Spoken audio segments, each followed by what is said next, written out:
Hey everyone, it's Bryce Root with the Root Group. Just parking here. We're getting ready to jump out and get some Java. Today is the pilot episode of Cash and Coffee. We're going to be talking shop with the king of cash flow. He is amazing. He and I work with that. He is Larry Hebert. He and I work with a variety of clients, but he is the cash flow and operations guru that you want to talk to if your business is either maybe needing to turn things around or you're wanting to scale. So that's why we work together. We help do that, and we're going to tell you all about all sorts of behind the scenes stuff that we see. Maybe some of the horror stories, maybe some of the success stories. So stay tuned. We'll be talking real soon.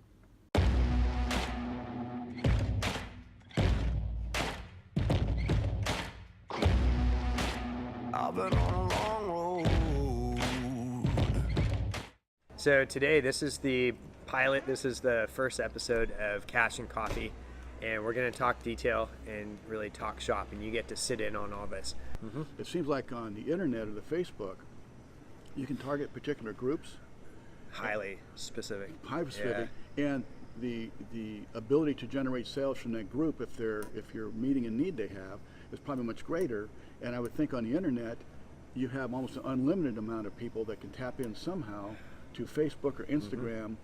Would that be correct? Yeah. Yeah. And so for me, from a cash flow perspective, the potential return you can get on your investment is much greater, and the opportunity to generate better revenues and better cash flow is much greater. So that's why I always recommend them to you, but when I'm talking, I try to explain from a generic point of view the difference between them, and most people don't know. They almost feel obligated.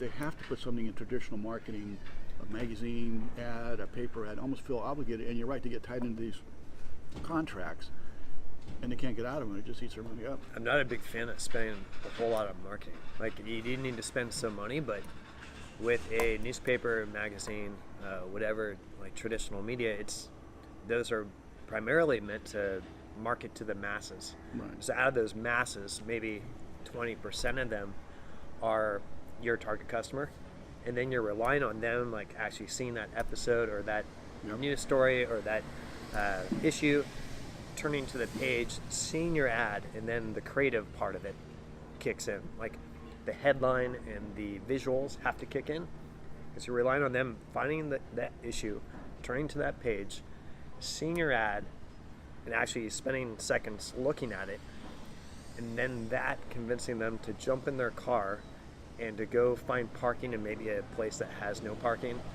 pay for parking, and then walk into your store.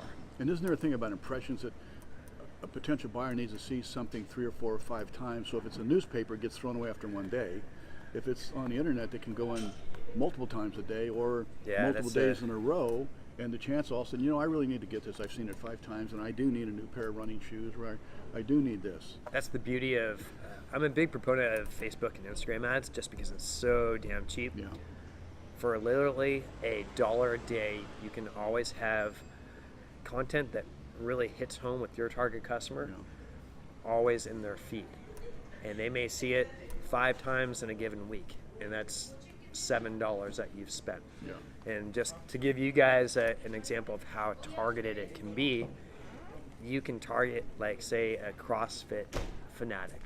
So you could basically have an ad and have it based on the address of all the CrossFit operations in your area, like maybe a 1.5 mile radius of each CrossFit location, and then also like what type of grocery store that they shop at, the age, the household income of that person, how many kids they have, what other activity that they do. Maybe they also do yoga.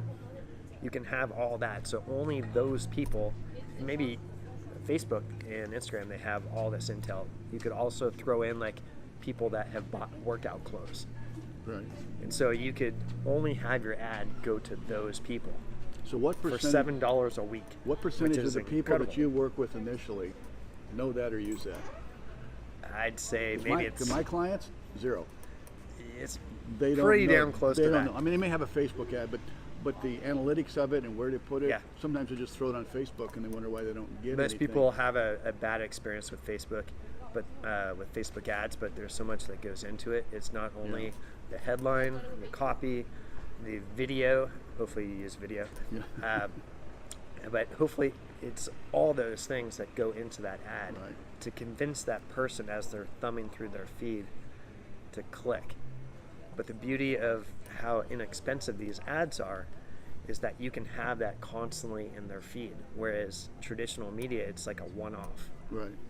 And I don't know, depending on who your target customer is, like maybe if you're trying to reach retirees, they read newspapers, so maybe that's where you should be spending some time.